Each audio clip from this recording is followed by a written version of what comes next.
And all right. Good afternoon, everyone. Thanks so much for coming for our grand rounds today. We are very excited and honored to have Dr. Gabrielle Carlson with us as one of our child and adolescent sponsored grand rounds. Dr. Carlson has been the professor of psychiatry and pediatrics and the director of the Division of Child and Adolescent Psychiatry at the State University of New York in Stony Brook since 1985. She founded and directed the division until 2013.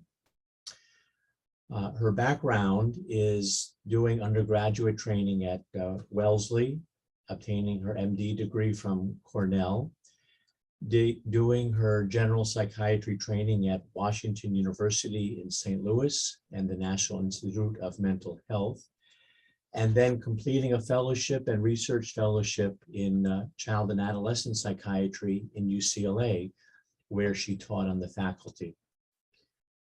Dr. Carlson specializes in childhood psychopathology and psychopharmacology in general, and the subjects of childhood and adolescent depression and bipolar disorder specifically. She has written over 300 papers and chapters on these subjects. Her research interests have also included the phenomenology, long-term follow-up and treatment of young people with bipolar disorder, and the relationship between behavior disorders like ADHD, developmental disorders, and mood disorders. She has served on many national committees, including the DSM-IV Task Force on Child and Adolescent Psychiatric Disorders, Institute of Medicine committees, and various review committees for the National Institute of Mental Health. And she has been named in Best Doctors in America and in New York, and on Good Housekeeping's Best Mental Health Experts.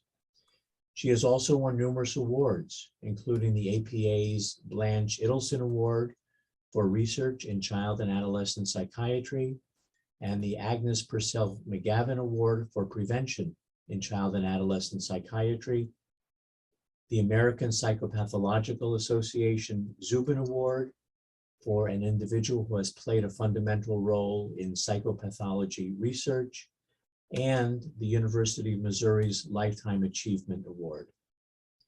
And she is especially proud of the Virginia Q. Anthony Outstanding Women Leader Award given by the American Academy of Child and Adolescent Psychiatry. And I think it's notable that you're speaking on a day when we honor women nationally who are physicians. Locally, she was given the New York Academy of Child and Adolescent Psychiatry's Hulse Award and the New York Advisory Council's Loretta Bender Award. She is also past president of the International Society for Research in Child and Adolescent Psychopathology, was program chair for 4 years for the American Academy of Child and Adolescent Psychiatry, and now is its recent past president, during which time she had a marvelous time and was very accomplished. Her presidential initiative has been on impairing emotional outbursts. What are they? Who have them? And what can be done about them? So, Dr. Carlson, enough said. I give this to you. Thank you so much. Okay, I like to say that, and $5 gets me on the bus. Now, bear with me because, as I say, I have one of two choices of what to click to share the screen. If I don't get it the first time, we'll do it the second time. So I'm going to do this one. And you're going to tell me, oops. Start at the beginning. Okay. Now, do you see disruptive mood dysregulation disorder? Where did it come from and where is it going? No. No. You don't see that. Okay. Then we're going to try a different one.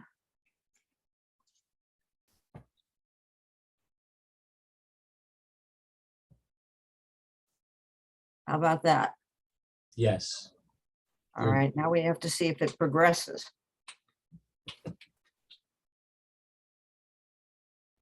Okay, did it just progress? Did you see the next thing? Yep. Okay, it says activity sign-in process. You're seeing that? Yep. Okay, well, so you have to decide. I don't know what I'm supposed to do with that, but I was asked to put it there. I think, So there it is. yeah, Paula has sent it to everybody in the chat. So if you want Okay. to go ahead, that's fine. Okay, good. All right, and you see my disclosures? Yes. Good, all right. So my disclosures are basically, I get an honorarium for this presentation. I get money from NIMH. My husband is on the data safety monitoring boards for Lundbeck and Pfizer. And I don't know if anybody has ever been to Frogner Park in Oslo, Norway, but I saw this little guy there many years ago when we were in Norway, and I thought he was wonderful. He really embodies what I talk about. And what I talk about is disruptive mood dysregulation disorder, irritability, and outbursts. So at the conclusion of this activity, I'm hoping you will be able to review the DSM-5 criteria for disruptive mood dysregulation disorder and bipolar disorder, including epidemiology and prevalence, to compare and contrast DMDD with bipolar disorder, and review evidence-based approaches to treat both disorders, but more specifically, a disruptive mood dysregulation disorder. So let's just do a quick history of bipolar disorder. As you know, it's considered a mood or affective disorder. It used to be called manic depressive illness, and then manic depressive illness bipolar type, to distinguish it from people who only had recurrent depressions. The criteria have been pretty stable over time, but the criteria actually is one of the things that got us into trouble. And because of the trouble it got us into, the DSM-5 committee ended up kind of shoring them up and making the following changes. Because episodes are the core feature of mania and depression, how you define an episode is really important. So for a long time, it was basically 1 week of abnormally and persistently elevated, expansive, and irritable mood. They added energy level because that's another important piece of it. But because people sort of got hung up on the fact that, well, if I flip out for a little while, 15 minutes because I don't know, something upset me, somebody says, oh, that's a manic episode. So they decided that they really needed to indicate that this mood business has got to occur most days, most of the day. That the symptoms have to be concurrent, those A symptoms have to be concurrent with the B symptoms and represent a change from one's usual self. So they have shored up an episode. And this was because basically in child psychiatry, you could find a lot of kids who meet criteria for irritability and talking too much and talking too fast and doing improvident things and so forth and so on. But this has to represent a change from their usual self. When it doesn't, when the child is chronically and severely irritable and has outbursts, they're the ones that got given the diagnosis of disruptive mood dysregulation disorder. So DMDD has an interesting provenance. First of all, there has never been a good diagnostic home for explosive outbursts or rages or reactive aggression. There's the downstream effect of the DSM changes. And so I named one of them because episodes weren't clear. People called all sorts of things irritability and mania. And there are changes, as I'll show you, in the ADHD criteria, which contributed. Managed care emphasizes being fast and basically for child psychiatrists, if you don't have a drug inside the kid's mouth inside of a few minutes, they really look askance at you. And then FDA approval of atypical antipsychotics and divalproics to treat mania in adults really sparked a lot of research to look at whether, in fact, those medications would be safe and effective in kids. So just to look more in depth at some of those things, the no diagnostic home for outbursts after DSM-2, interestingly enough, Emotion dysregulation symptoms used to be part of our understanding of what the hyperkinetic child was. When it became ADHD, those disappeared. Conduct disorder tried to predict antisocial personality. After DSM-3, it did not include impulsive aggression.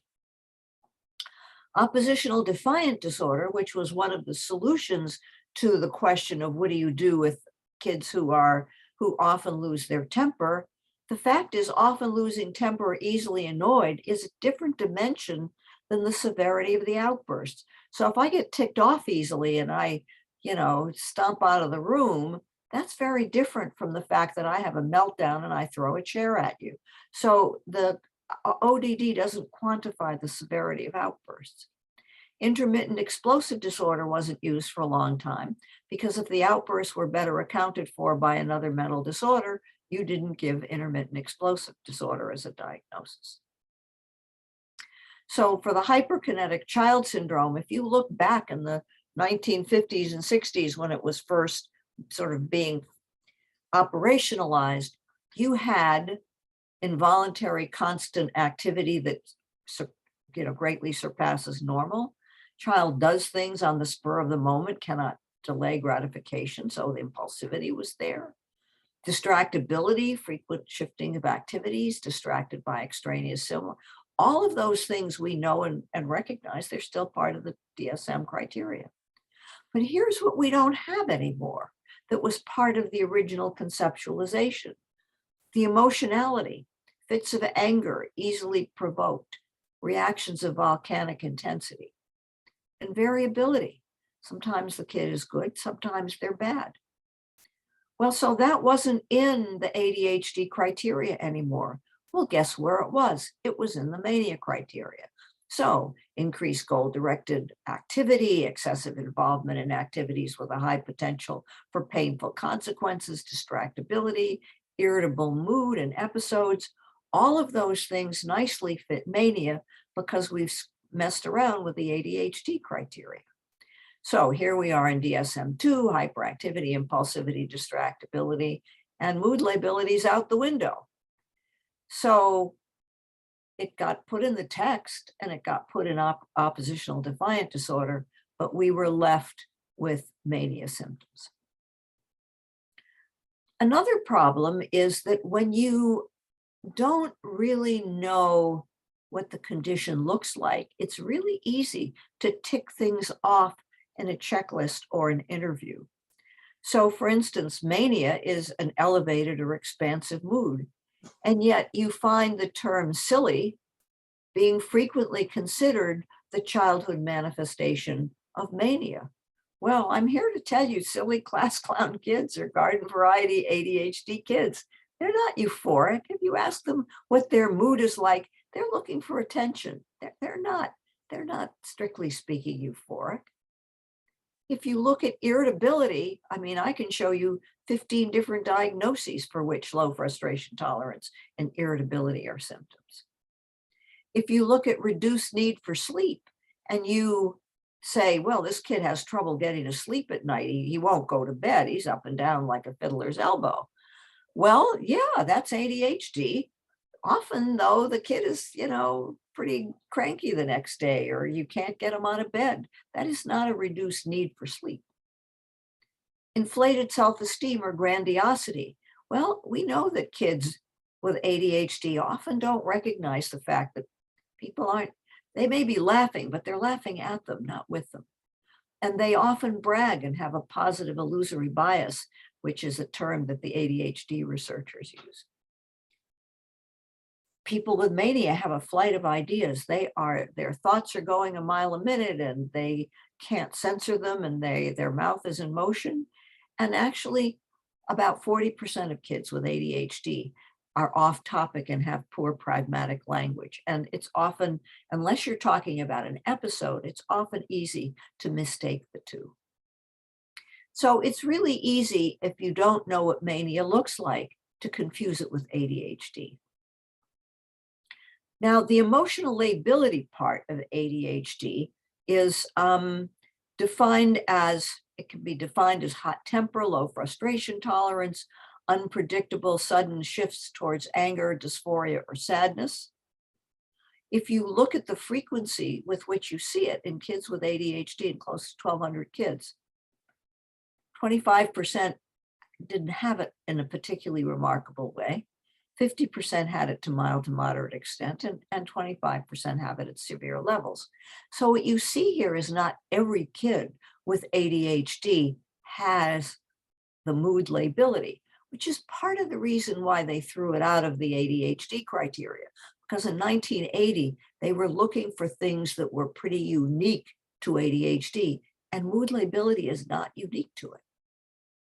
However, if you also look at its sustainability, adults with ADHD versus community controls, if you look at a symptom like overreacts emotionally, in community controls, the rate is 6%. In ADHD, it's 68%. Quick to anger, 7% community controls, 63% in adults with ADHD. Easily frustrated, 8% community controls, 86% in adults with ADHD. So this mood lability business is hardwired. It's part of the condition. It's just not there to a severe extent in every kid.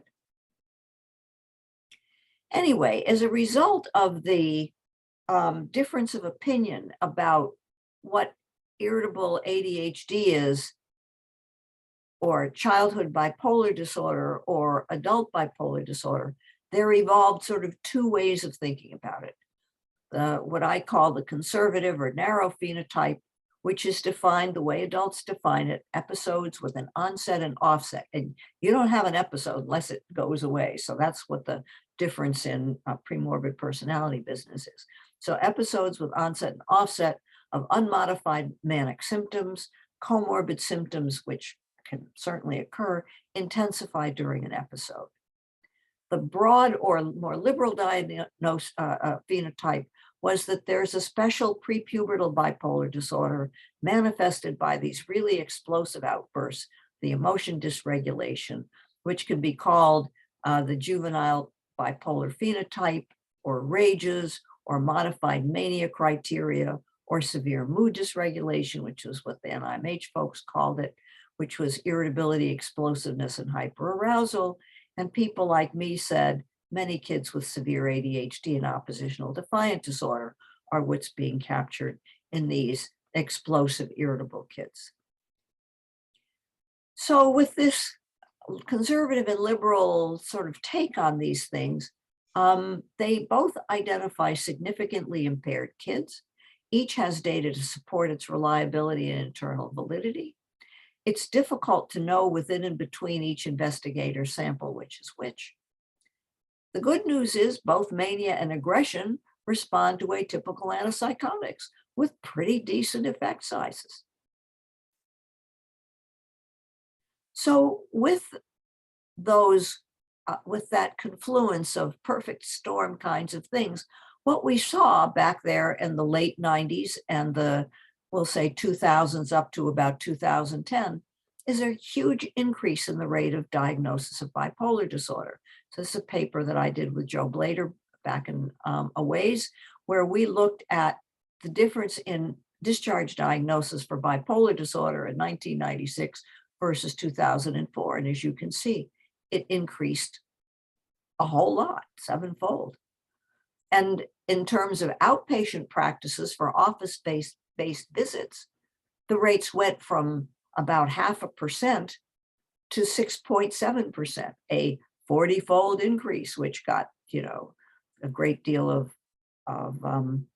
hoo-ha in the New York Times. Of course, if you never diagnose something, you don't have to diagnose it very often before it increases 40-fold. But the point of it is that people really got a hold of this and said, whoa, this is great. If this is what explains my kids who are irritable and have outbursts, well, that's great, because we have all of these mood stabilizer things that are effective in adults with mania. Maybe they'll be useful in kids. So at least as far as the neuroleptics were concerned, what we saw was a rapid increase in neuroleptic use. And it didn't depend on even where you were. It could be in office-based practices. It could be in the US or Canada. It could be in, regular ambulatory pediatrics practices. It could even be in the United Kingdom, which has always been very conservative about using medications. And as a result, of course, of all of this neuroleptic use, we became aware of the fact that especially in kids, we seem to have a much worse problem with weight gain and concerns about metabolic syndromes than they do in adults. And so in terms of trying to clarify things, the folks at NIMH and Ellen Liebenluft was the force behind this, said, we really need to try to understand this difference. We've got to separate out the episodic mood disorders from the chronic explosive disorders and see if there's a difference.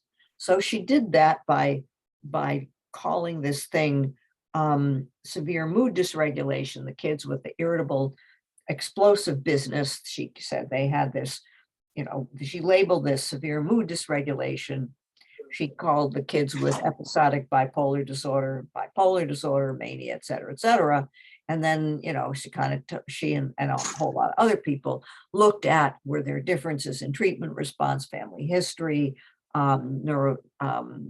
imaging responses, and so forth and so on. Some of that work continues to be ongoing, but into this controversy came the DSM-5 committee, which really didn't like the liberal label of bipolar disorder and kind of co-opted severe mood dysregulation disorder to become the foundation of disruptive mood dysregulation disorder. Something that I think many of us feel were really premature, but it is what it is. So the criteria for disruptive mood dysregulation disorder is really complicated. And my mnemonic for it, well, my mnemonic for ADHD is HIDE, hyperactivity, impulsivity, distractibility, and emotion dysregulation. My mnemonic for disruptive mood dysregulation disorder is OIB. So the O is for outbursts. They're frequent, impairing in more than one place. That is to say, it isn't just a conflict between a parent or a teacher. The I is for irritable mood when not having outbursts. The V is very chronic. It has to have at least lasted for a year. The E is if it's explained by another better understood condition, like mania or major depressive disorder or post-traumatic stress disorder, or possibly autism. It is not disruptive mood dysregulation disorder. The point being that outbursts are transdiagnostic. They occur in many conditions that need to be ruled out first. And the why is it supposed to start in childhood after age 6 and before age 10? There are two parts of DMDD. The irritability part, how the child feels, which is prone to anger, and what the child does, which is to have angry outbursts, which for all intents and purposes manifests itself as verbal or physical aggression. Some have defined these aspects of irritability, calling the former tonic irritability and the latter basic irritability.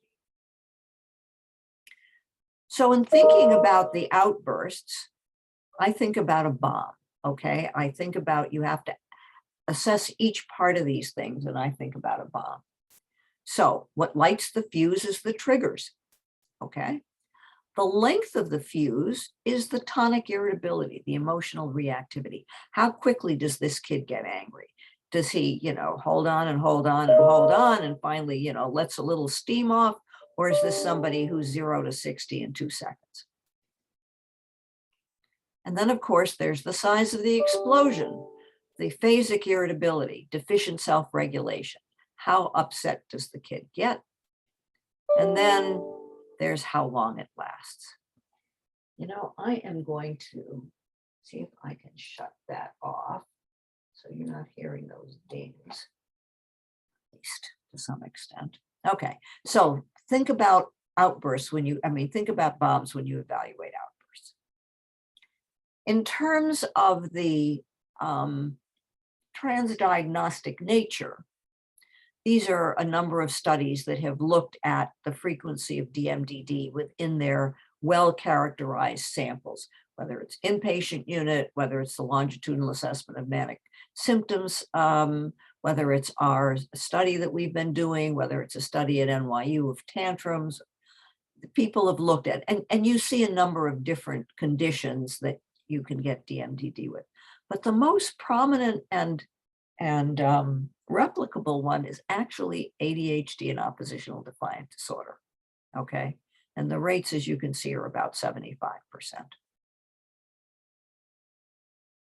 So if you look at part of the reason for the overlap with, I mean, that's one of the things that you have in the DMDD criteria, that if you, that it trumps oppositional defiant disorder criteria.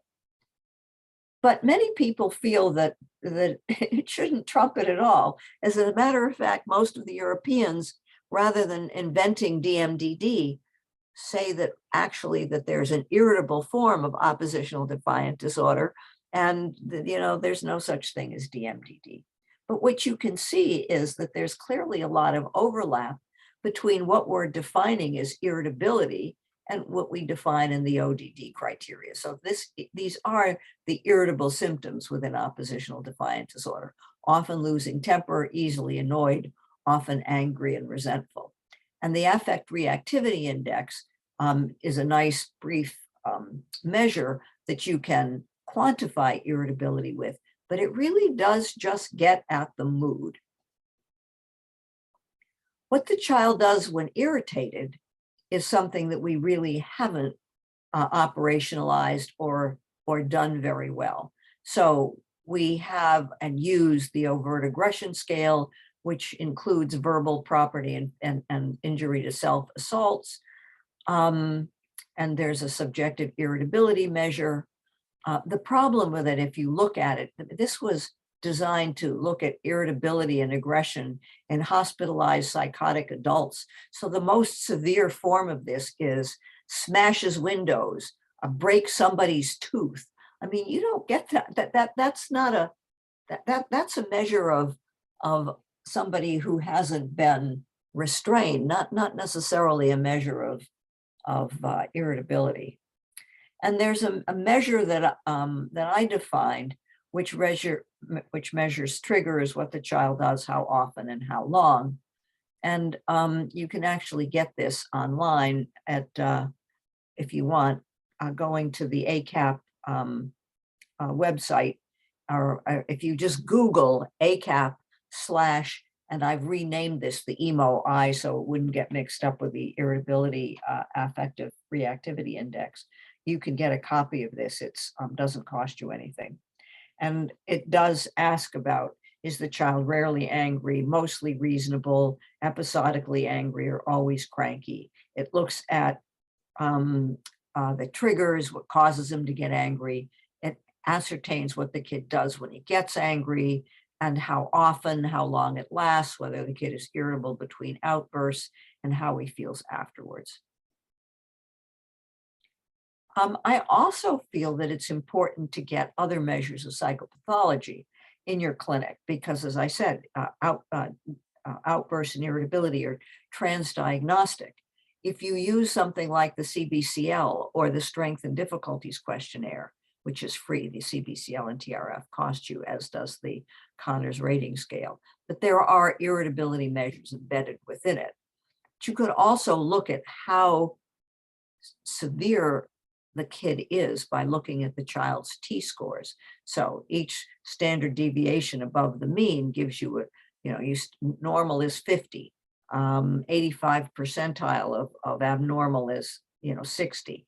If you get up to past 67, you're definitely in the clinical range. And so using a measure like that is helpful.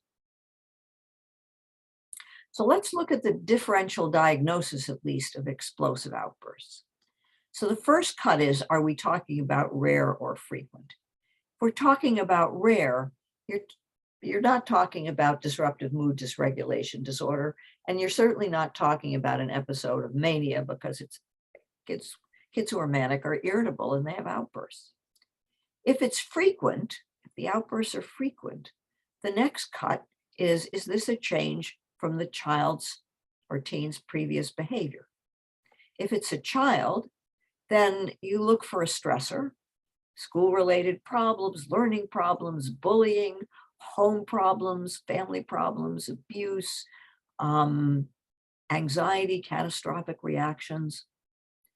If you're dealing with an adolescent, you're more likely dealing with a mood disorder or depression or mania. I mean, you're not in children, but this is certainly more common in adolescents, or anxiety disorder. And now you start seeing drugs or psychosis rearing their ugly heads if this is a change in previous behavior. If it's chronic, then the next cut is the kid irritable between outbursts? If the child is, then it's DMDD. If the kid is just fine, as long as you're doing what he wants, then you're talking about ADHD and ODD. And in either case, you can be comorbid with an autism spectrum disorder. What do we know about DMDD? Well, for the most part, we just have retrofitted criteria. We are not about to run out and do another large epidemiologic study. So people go back to their studies and they say, well, can we figure out who might have had DMDD at the time we started this study? It depends on the age group you're looking at. So 18% of preschoolers have serious tantrums can be said to have DMDD.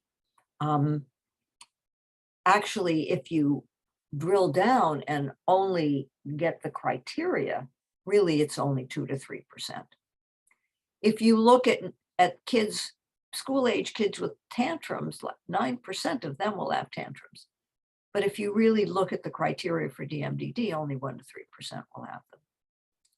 You can find irritability in about 5.6% of teens, but less than 1% of them have DMDD in this retrofitted criteria business. And it rarely occurs alone. ADHD and ODD is in 60 to 100% of samples, depending on, of course, whether you're in a community or clinical sample. You also see anxiety and depression. I don't mean to say those don't occur, but they're less common than with ADHD and ODD. How stable is the diagnosis of DMDD? Well, part of the difficulty is that symptoms in general wax and wane.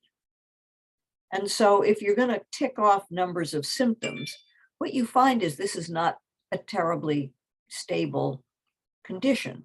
About half of the kids in the longitudinal study of manic symptoms, where they over-selected children who had what looked like manic symptoms to them. At 2-year follow-up, 40% met criteria.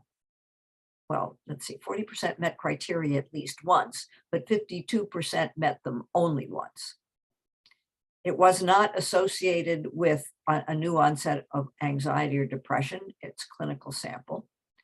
In the community sample, in, I don't know, almost 400 6 to 12-year-olds followed up 7 or so years later, they found that only 2.7% met criteria for DMDD at both times. But the irritability symptoms and the impairment was pretty persistent. When you've looked at these retrofitted DMDD criteria and see what happened to them as adults, so what you've got now is a number of community studies that have followed these kids up into adulthood. They're looking back at what the kids look like in childhood, and they're seeing what the kids, what the people are like now as young adults. There are a number of problems, but what they find is that rates of dysthymia, depression, and anxiety are what you see most common. You don't see bipolar disorder. You don't see manic depression. Bipolar disorder is not an outcome. The thing is, these are community samples. If you take the top 2 to 5% of those irritable kids, who are like the ones we see in the clinic, they continue to have problems with aggression.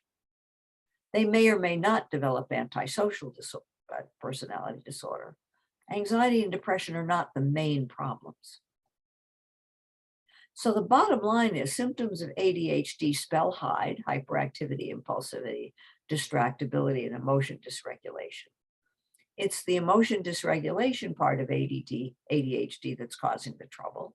It was eliminated in DSM-3 and put in oppositional defiant disorder, which was invented at the time.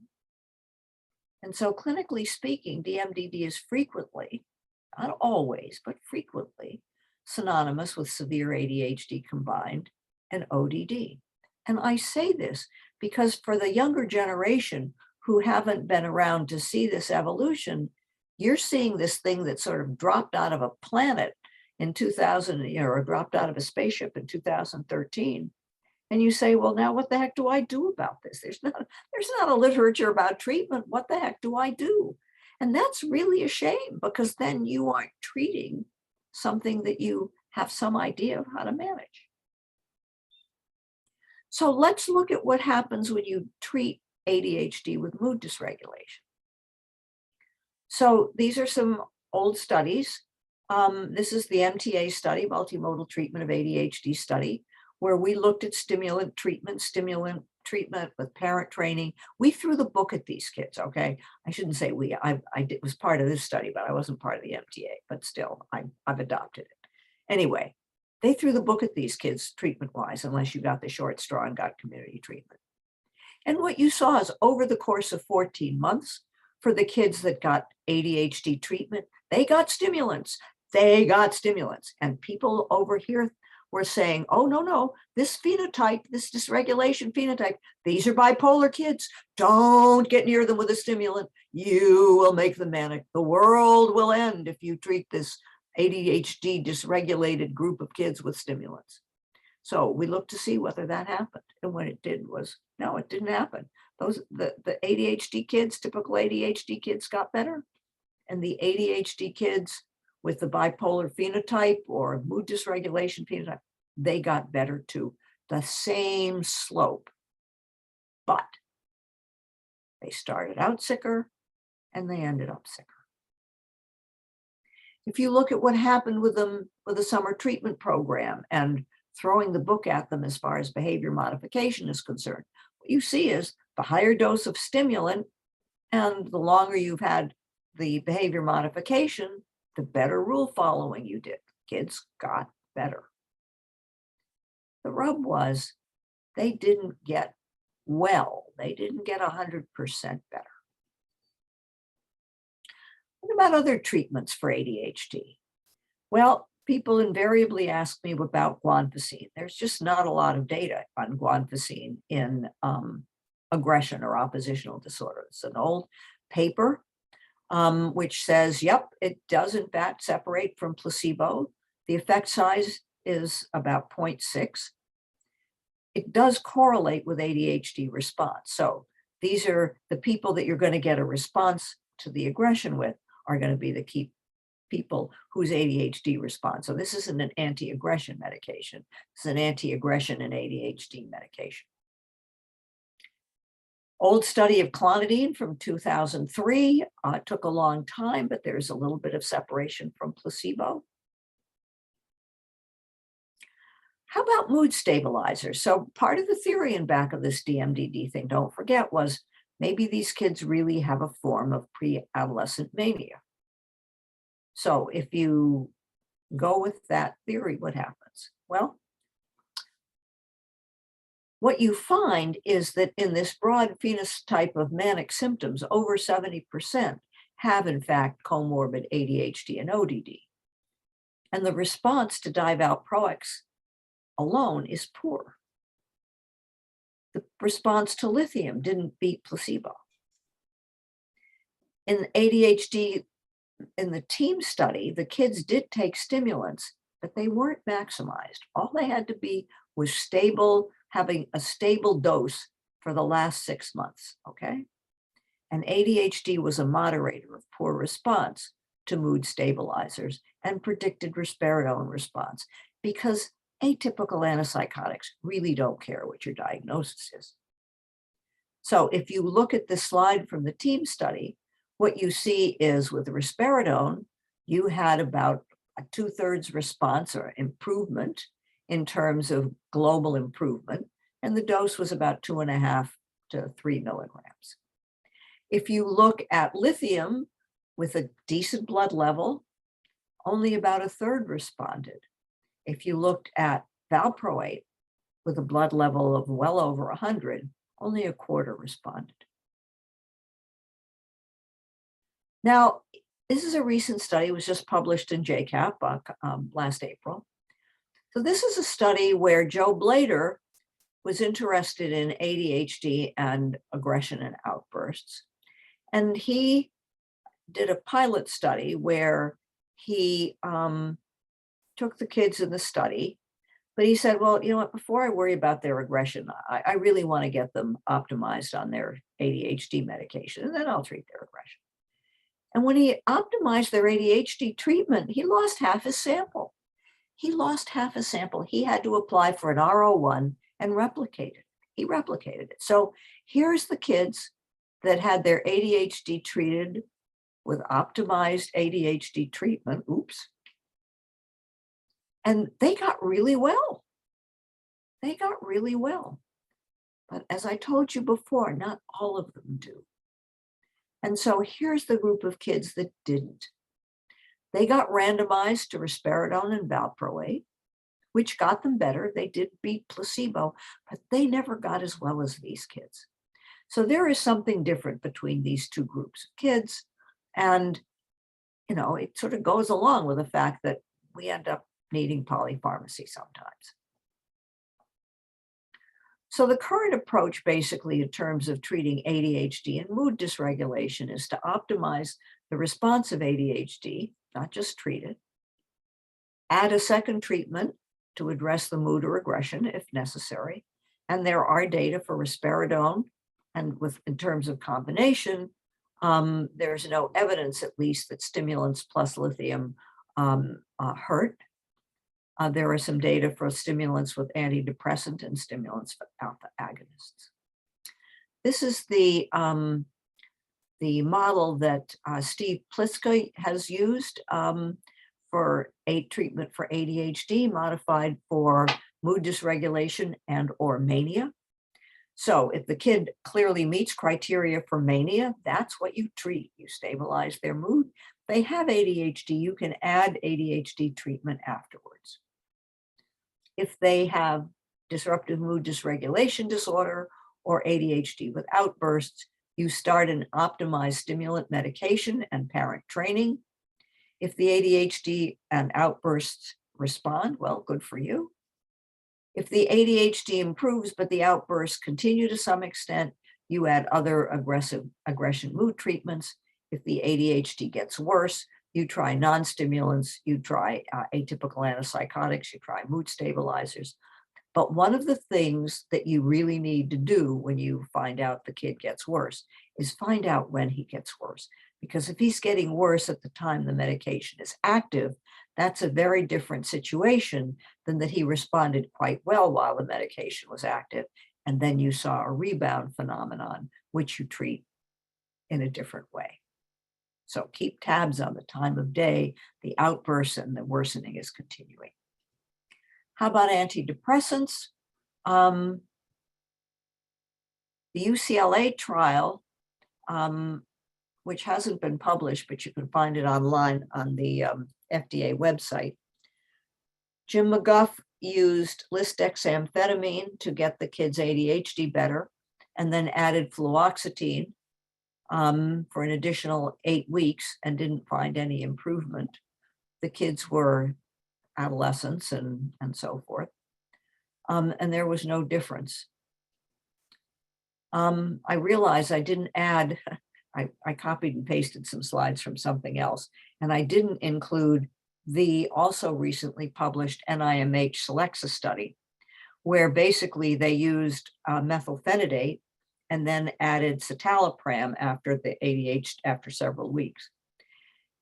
And depending on whether you love the study or you don't, you say, well, there was some indication of improvement over the course of time, but it didn't result in functional improvement, and it really didn't knock your socks off.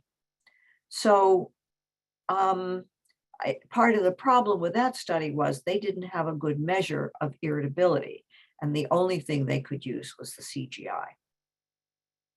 If you have some questions about that afterwards, feel free to ask. So in terms of models, there's the behavioral model, a coercive relationship between parents and kids, and inadvertently reinforcing the wrong things and perpetuating the behavior.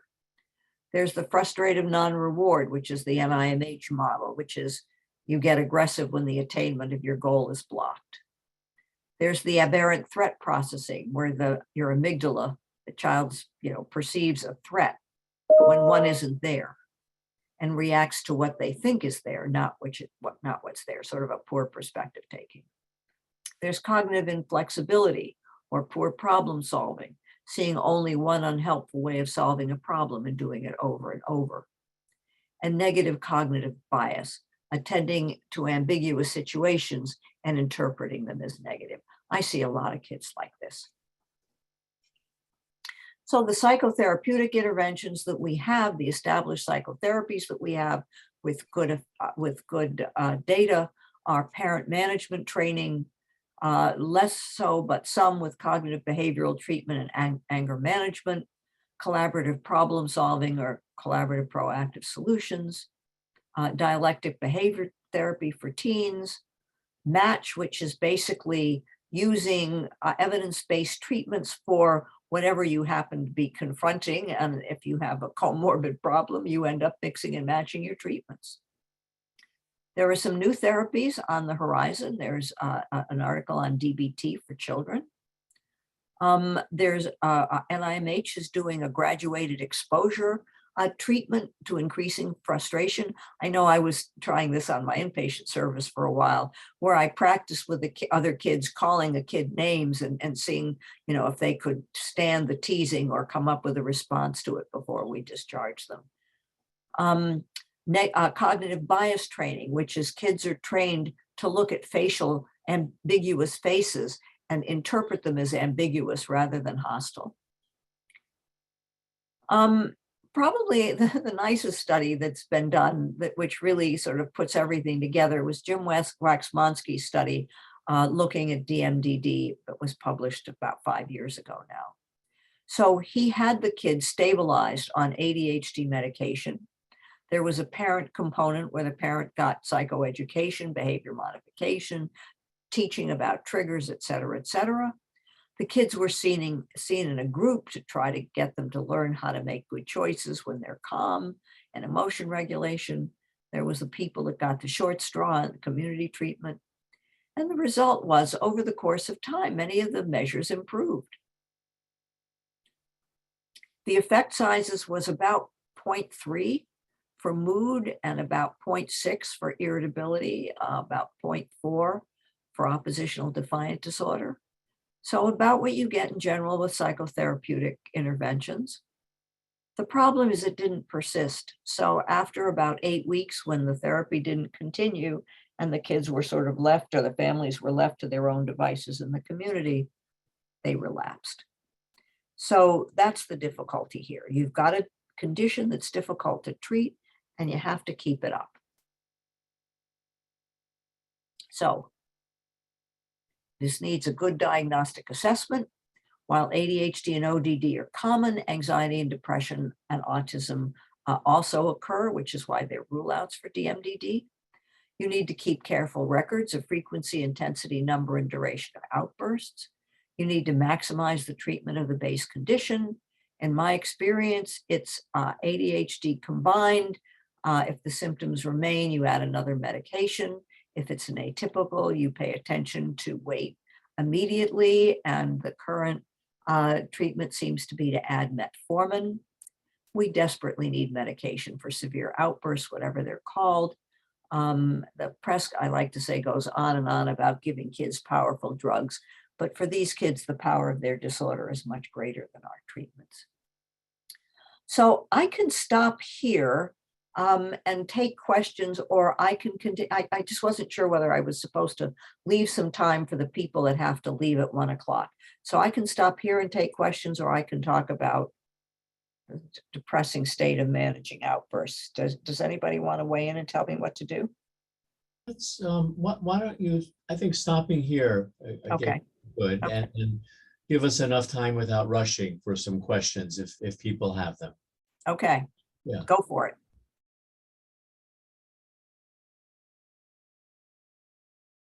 Not all at once. Yeah, right. Well, you know what, if you have a question, one of the things I found in doing this over the years is there's two things that happen, even in a group of real people.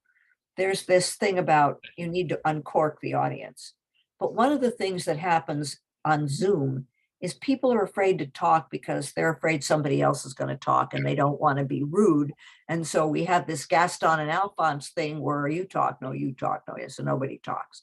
So somebody ask a question to get things going. I have a question. Maybe that'll get things started a little.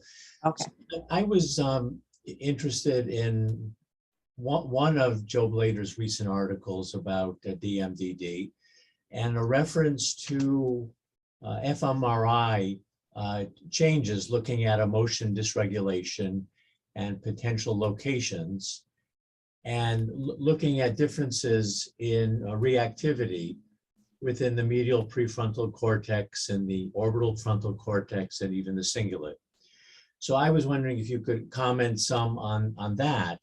What do we know about fMRI differences between kids with ADHD versus DMDD versus even bipolar disorder?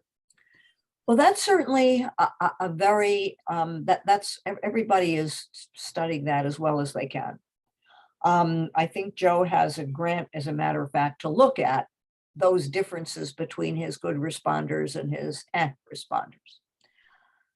I think there seem to be some consistent findings in abnormal connectivity between the amygdala and various parts of the prefrontal cortex. But even the most, what do I want to call it? The most committed imagers will tell you that these things are suggestive. They're not things that you can take to the bank and say, you know what, it would be really it would be helpful if we just scan this kid in the beginning and see, you know, whether he's got bipolar disorder or DMDD or ADHD or whatever. And then, I mean, it would be great, but we're not there. The other thing that troubles me is I never know who the samples are in these studies. And one of the things that got me onto this measuring outbursts business is I was responsible for an inpatient unit. My first job was I was the clinical director of the inpatient unit.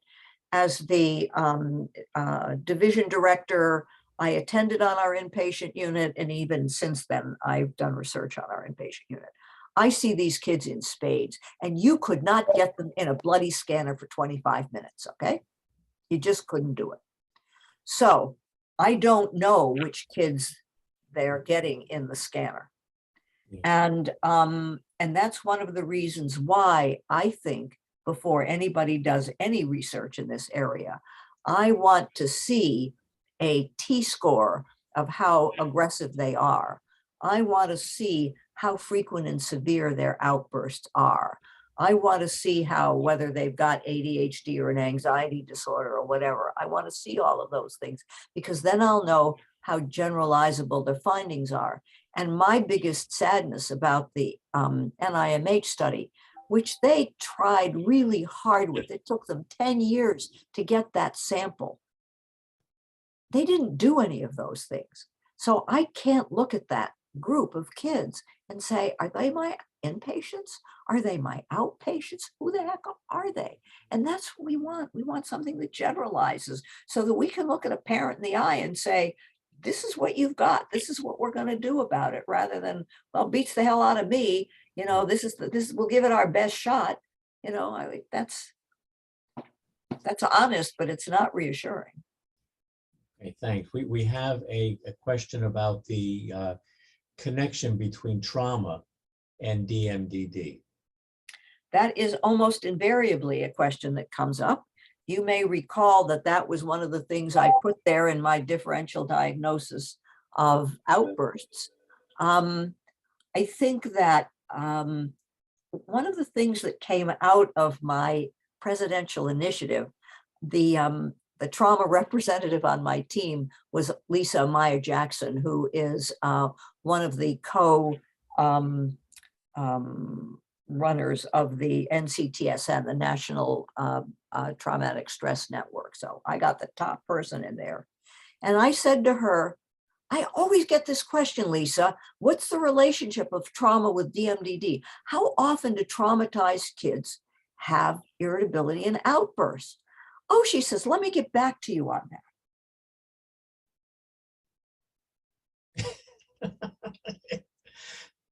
So anyway, weeks later, I hear from her and I say, I'm embarrassed to tell you, Gay, I can't answer the question. We cannot answer the question.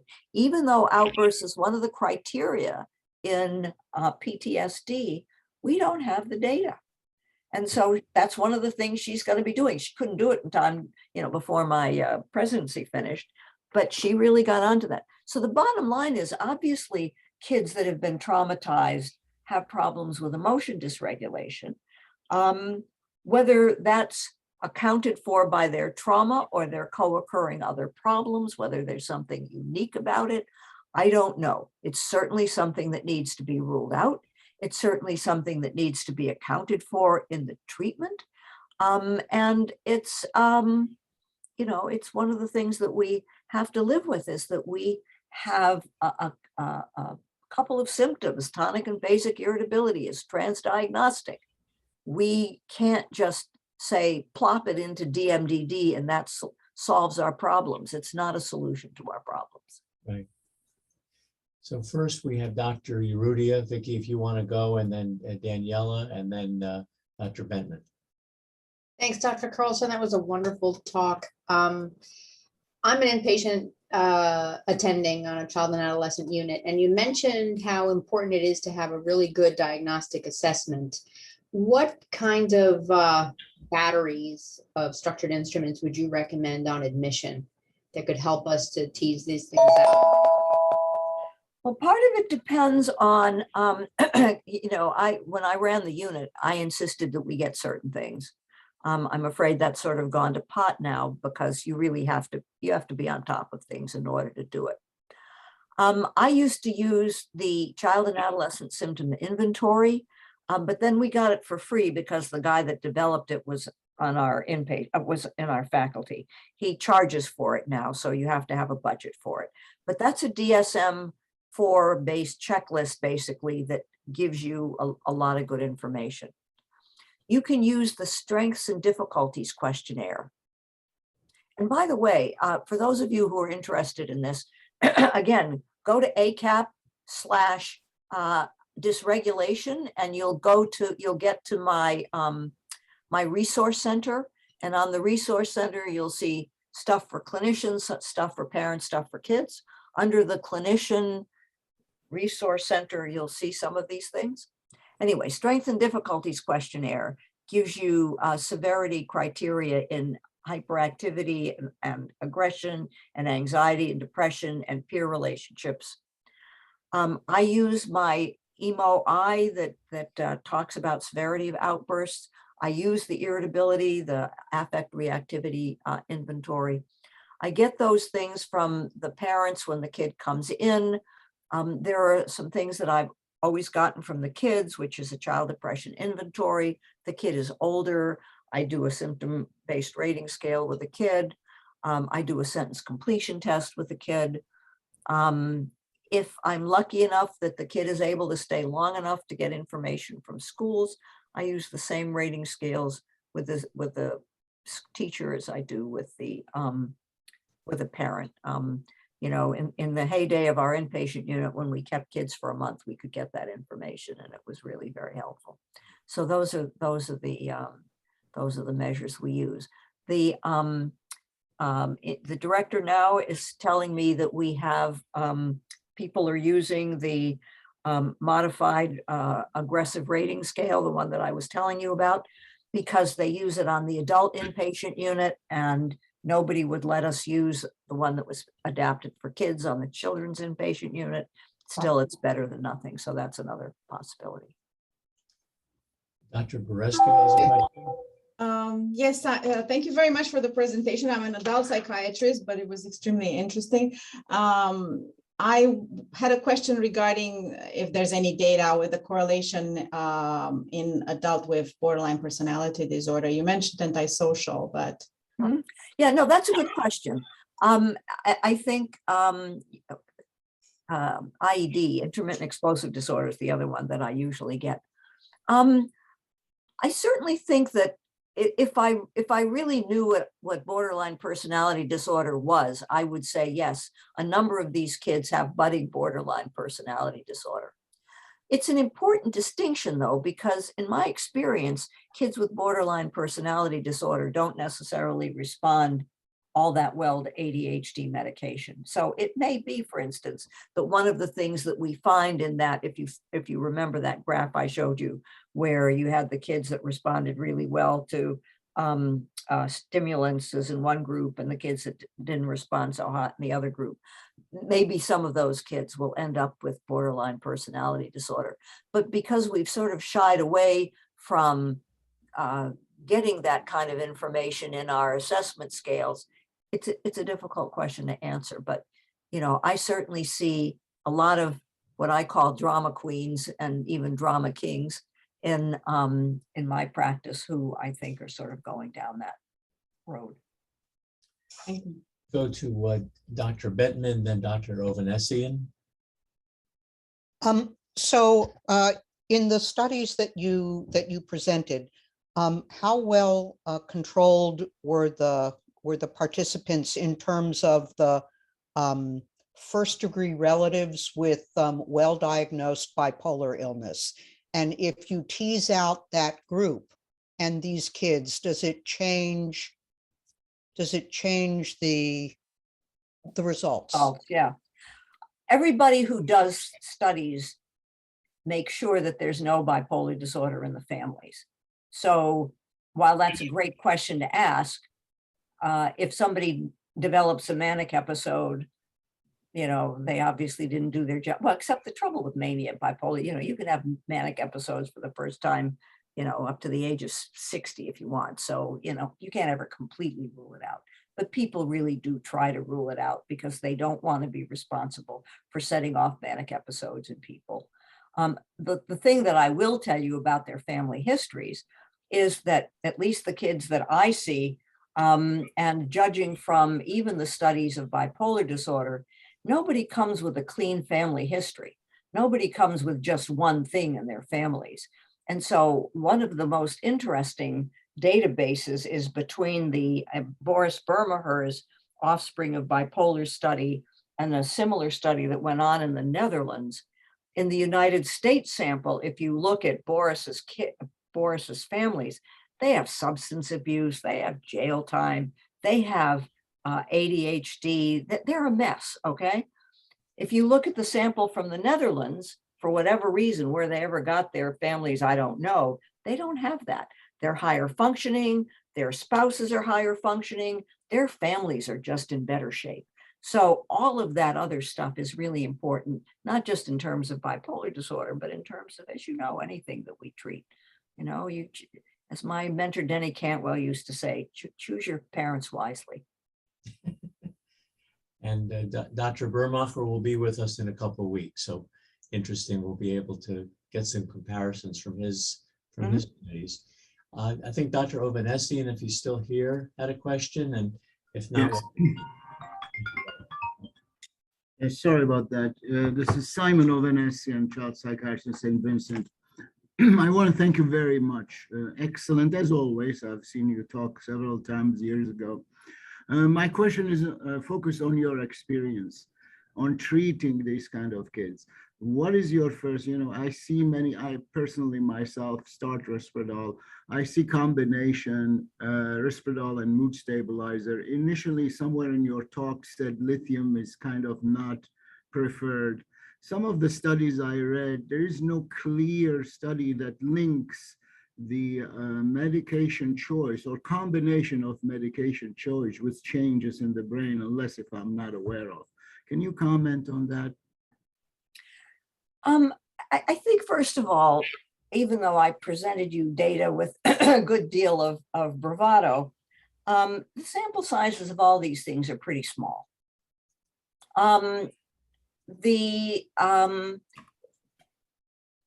There are some people, and in fact, one of the people you should invite to give a talk, remember I told, well, excuse me, I was saying to Dr. Saul that we had a grand rounds earlier this week. Manpreet Singh was our grand round speaker, and she's doing just that study. She's looking at differences in the brain in terms of who has responded to FFT of family focused therapy, and she does find some brain changes. But again, when you pin her down, you know, she's not ready to take it to the bank. It's kind of suggestive. I was going to say something about lithium, though. All of these medications are non-specific. It would be really nice if we could have some way of predicting who responds to what. There's an old study by Magda Campbell's group in the 1980s. It was done at Bellevue at a time when we could keep kids for a period of time. And one of the things, you know, when you can do that is you put a kid in the hospital, and right there, that's a huge change. That is a huge change in that child's setting. And many of the kids got much better just putting them in the hospital, okay? And so she had to keep her kids there for a couple of weeks before she could put them in the trial, because they had to remain symptomatic before she gave them their lithium. And she randomized the kids to lithium and placebo and blah, blah, blah. And she found some response to these kids. She didn't call them DMDD or bipolar. She called them conduct disorder kids, but I'm sure they were the same kids. And some of them responded to lithium. If you looked at the study that Dan Dickstein did with the kids that had a severe mood dysregulation, I mean, the lithium and the placebo were absolutely parallel, you know, with, you know, a millimeter between them. There was absolutely no change. But again, his was a small study, and I don't know how I can compare those two findings. What we end up with when we do this business is, by gosh and by golly, you know, I say to parents, if I don't know if the person has mania or ADHD, I say the odds of ADHD are just infinitely higher. But I can't guarantee that's what the problem is. And the good news is that if we make a mistake and it's the wrong thing to do, we haven't amputated anything, we can stop it. And so your first decision is to decide whether we're going to do it. And then your next decision is whether or not you're going to continue it. And we're going to monitor things closely. I don't want to hear from you in a day saying, oh, he's worse. Nothing is going to work in a day. It's going to take, you know, it's going to take a few weeks before we know whether this makes a difference. And that's one of the reasons you have to keep track of the frequency and severity of the outbursts. Because one of the things we may find is he used to have them 3 times a week, and now he only has them 1 time a week. Or he used to throw the chair at you, and now he just curses like a trooper at you. And, you know, it's not great, but it's better. And so we need to be able to track those things to know where we are. And we don't do that in the studies we do. We define an outcome measure and we go for it. And, you know, that's not how you work when you're responsible for someone's care. Monitoring is everything. Well, it's important to me. Absolutely. Dr. Weiss? Hi, this was just terrific. So thank you so much. Can you see me? You're looking. I'm looking around. I'm seeing which tab you are, and I don't see you. So, oh, there you are. Okay. Hi, Karina, right? Hi there. Nice to meet you. Okay. Okay, so I'm an adult psychiatrist, and so I'm not, you know, this isn't my expertise clearly, but I was curious about, you talked about time of day with ADD kids, ADD and ODD kids having their outbursts at times, maybe when their ADD met, you were saying. Yeah, when they're ADD met. yeah, is optimize their ADD meds, but again, they're home, their meds have worn off. So then what? I guess then. Well, so then you're dealing with that. That's a different question from you give him the medication and you know, half an hour later, he's climbing the walls. So then you're dealing with rebound. And then, you know, there's a number of different strategies that get used for that. You add another dose, you try an alpha agonist, you know, you see how long the irritability lasts, and if it doesn't last that long, you put up with it. I mean, there are a number of it, but if the kid is responding during the day, you work your butt off to try to do something to make the evening, you know, time tolerable for the parents, because it clearly is, it's important. But as I say, it's a different bag of tricks here. I have to say something when you said you're an adult psychiatrist. Many years ago, when I was seeing a kid, I was interviewing this little kid. He was just as sullen and obnoxious as he could be. And I said to him, "What is your problem, George? I haven't done anything to you. Why are you being so obnoxious?" And he says, "My mom said I was going to see a child psychiatrist, and you ain't no child." Very cute. Very That cute. was funny. Yes, yes. I Well, think thank you. It was really great. Thanks. Okay, thanks. Dr. Malik has a question. Yeah, I have a comment actually, Dr. Carlson. Thank you so much for the fantastic presentation. I'm the program director for the Child Fellowship here, Mhm. and I'm really proud to say that one of our fellows listened to you and used the EOI inventory for one of the assessments, and I think it'll be useful to repeat it again in the treatment course to see how the frequency of the outbursts are going Oh, I'm down. pleased to hear that. And we also reviewed the Celexa study in our journal club. Another question I have is, it's you know, we commonly see that DMDD is more common in boys. Has that been your experience compared to the other ones? That was one.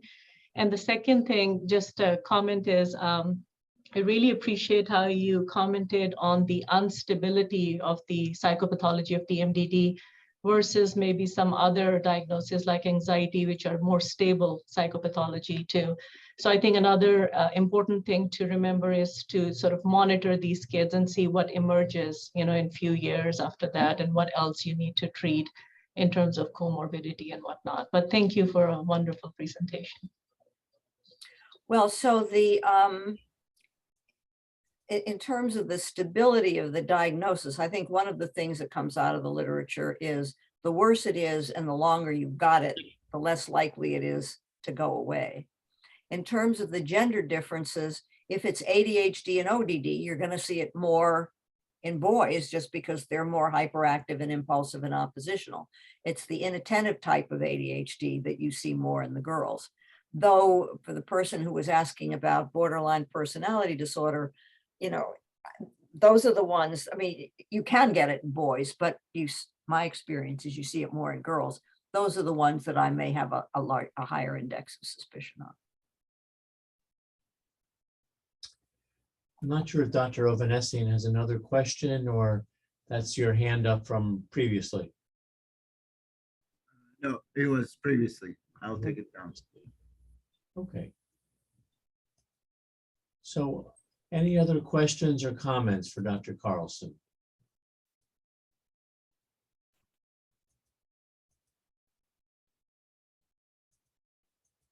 No? Dr. Tal, I have a question, if that's okay. Hi, Paul. Hi, how are you? Thank Okay. you. Thanks for that wonderful talk. I was interested, your recommendations, I believe, were that in the case of someone with ADHD whose symptoms seem to worsen on stimulants, that you would then recommend switching to a non-stimulant. And I wonder if there was any data that you know of, or personal experience that you've had with trying a stimulant, you know, from the other family and those kind Oh, of. yeah. I'm when I say worsens on a stimulant, I don't mean just one. I mean that class of drugs. You've been to one, you've been to the other, you've done short acting, you've done long acting. I mean, you've really tried to make this drug work and it's not working. So, you know, then you say it's not working. You can't, you know. I have to say, that is one of the biggest limitations in terms of the treatment. I've seen plenty of kids who really do get very cranky. They just can't tolerate the stimulant. And no matter what you do or how you do it, that's a problem. But another thing that I've learned over the years is that if you have a kid who comes in with intolerance to long-acting stimulants, try short-acting stimulants. Sometimes what's happening is that that's too much drug for the kid. I don't know that I can necessarily explain it. I can only tell you that, again, when we ran the inpatient unit, which I go back to because you could see the kids, you're not relying on somebody's, description. You see them, you're there in rounds in the morning and you come by and, see the kid in the afternoon and you're writing your notes and you hear the, what's going on, you're there to see it. There are some kids that cannot tolerate the long-acting medication. I have a son, well, I still have a son. He used to have ADHD and he used to take methylphenidate. When he was a child, it lasted for a pretty long time in him. He was a bright kid. I would drive him to school because he was in the gifted program. I'd pop the pill in his mouth as he got out of the car. And it didn't start to wear out until he was on the bus coming home. So that's, 8:30 to 2:30. He also had rebound, I might add. But anyway, if you gave that kid Concerta or, oral methylphenidate, where something was 3 times a day, you'd have blown him out of the water. Okay, because it lasted for a long time. So I happen to be a believer of starting out with short-acting medication just to get a feel for how soon it starts to work, how long it lasts, what does the kid look like when he's at his peak, and then I pick my long-acting medication after that. Thank you. Your blend of practicality and research evidence is so refreshing. Thank you. Thank you. Okay, I don't see anybody else's hands up.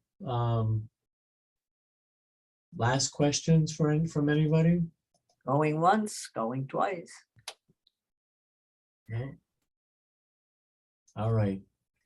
Again, thank you very, very much for a terrific presentation and joining us, educating us, etc. We really appreciate it. Okay, so I am dismissed. I could go have lunch. Okay. You may.